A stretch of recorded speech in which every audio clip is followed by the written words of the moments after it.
The family of Colt pocket percussion revolvers evolved from the earlier commercial revolvers marketed by the Patent Arms Manufacturing Company of Paterson, N.J. The smaller versions of Colt's first revolvers are also called Baby Pattersons by collectors and were produced first in .24 to .31 caliber, and later in .36 caliber, by means of rebating the frame and adding a step to the cylinder to increase diameter. The .31 caliber carried over into Samuel Colt's second venture in the arms trade in the form of the Baby Dragoon, a small revolver developed in 1847-48. The Baby Dragoon was in parallel development with Colt's other revolvers and, by 1850, it had evolved into the Colt's revolving pocket pistol that collectors now name the Pocket Model of 1849.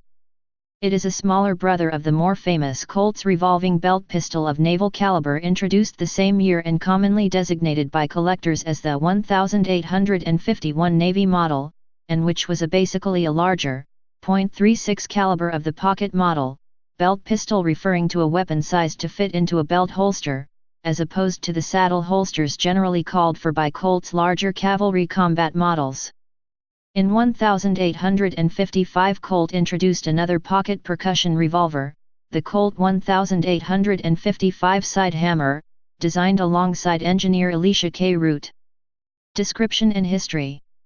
The pocket model revolvers all have a traditional Colt-style frame, generally with brass grip straps and trigger guard, and a case-hardened steel frame.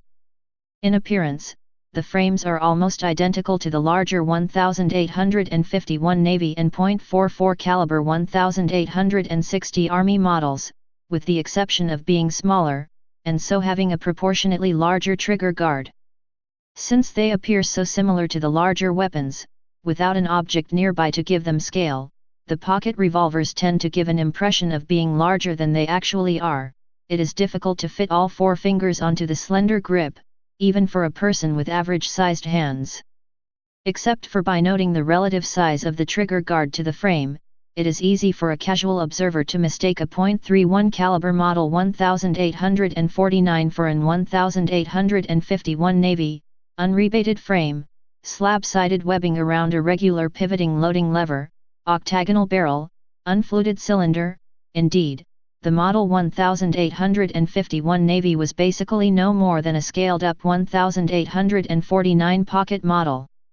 Likewise, the larger .36 caliber pocket police models are virtually identical to the 1860 Army model, with rebated frame and stepped cylinder, to accommodate a size up from .31 to .36, instead of .36 to .44 as with the Army model, a graceful, flowing webbing surrounding a new style creeping loading lever, and a round barrel.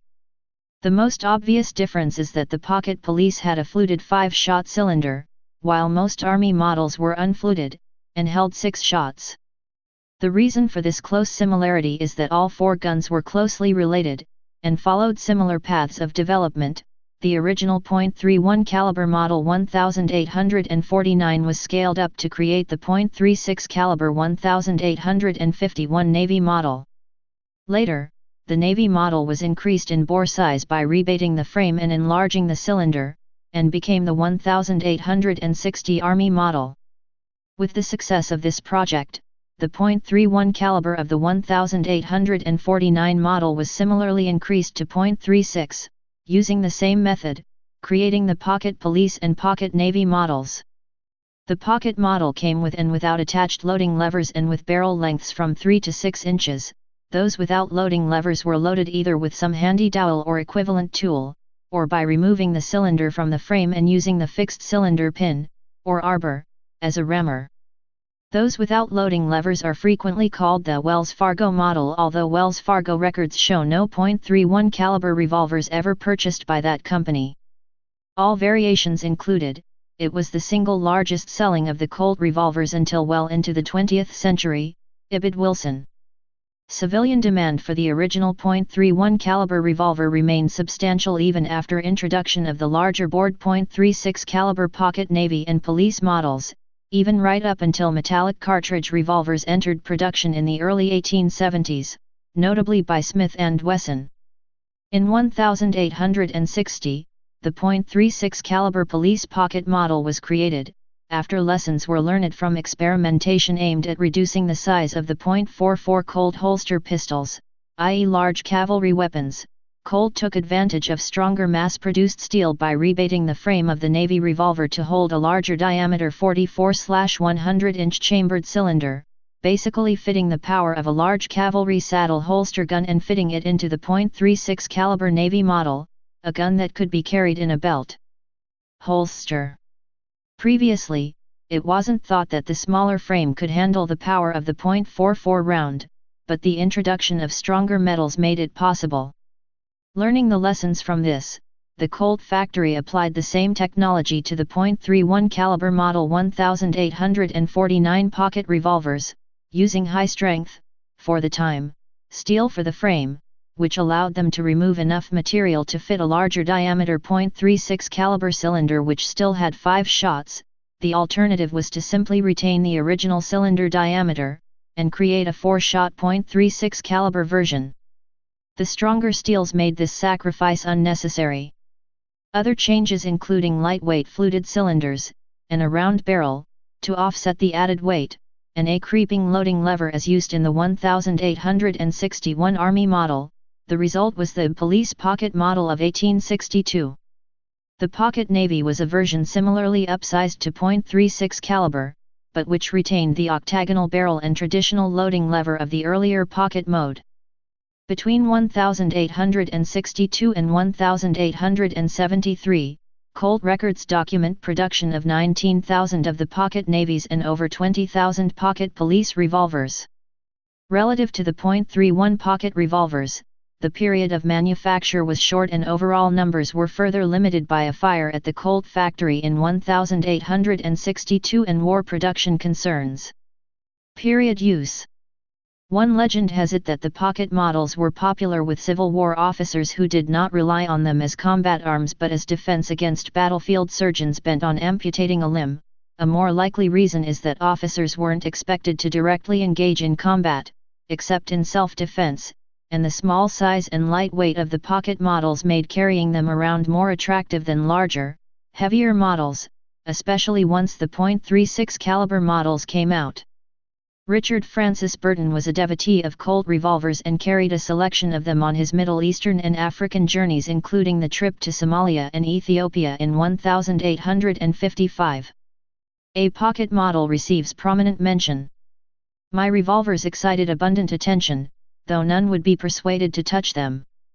The largest, which fitted with a stock became an excellent carbine, was at once named Abu Sitta, the father of 6, and the Shaitan or devil. The pocket pistol became the Maluna or accursed, and the distance to which it carried ball made every man wonder. Other anecdotal accounts indicate that Bloody Bill Anderson, the Civil War raider, preferred the pocket police model. Shooting characteristics. The pocket revolvers, both original and replica, are somewhat more challenging to shoot at moderate range than the larger Colt-type revolvers. The small size makes for a small and slender grip, and even average-sized hands will have trouble fitting the pinky finger. The thinness and round cross-section of the grip make it easy for the gun to shift in the shooter's grasp, and the sights are very small and difficult to see, compared to modern weapons. Point of impact is generally a foot or more above point of aim at 25 yards, but is consistent. Nevertheless, by holding Kentucky windage or installing a taller front sight, the shooter may expect to make telling hits on a man-sized silhouette target at that range and very effective sustained fire at shorter distances. In the gun's intended purpose, short-range shooting at man-sized targets, this creates little problem. A shooter need only point the weapon at the center of the torso, the easiest point of aim, and fire, and the ball will hit somewhere in the chest region, which is far more ideal for both parties than an abdominal wound. All in all, for a weapon designed mostly as a relatively close-range defensive weapon, it was quite suitable for its era. Type single-action revolver. Place of origin United States. Production history. Designer Samuel Colt. Designed Baby Dragoon, 1847. Pocket model of 1849, 1850. Pocket Navy and Pocket Police, 1861. Manufacturer Colt Firearms. Produced c. 1847-1873. No built 325,000.31 pocket models. 19,000.36 pocket navy, 20,000 pocket police. Specifications. Weight 26 ounces, with 4-inch barrel without loading lever. Length 8.75 inches with 4-inch barrel. Barrel length about 3 to 6 inches. Caliber .31 ball/conical bullet, 50-71 grain. .320 inches, dia. Later .36 caliber. Action single action. Muzzle velocity 700-800 feet per second, average, depends on powder charge. Effective firing range 25 yards, accurate defense. Feed system 5-round cylinder. Sights blade or conical pin front sight, hammer notch rear sight. Please subscribe and thanks for watching.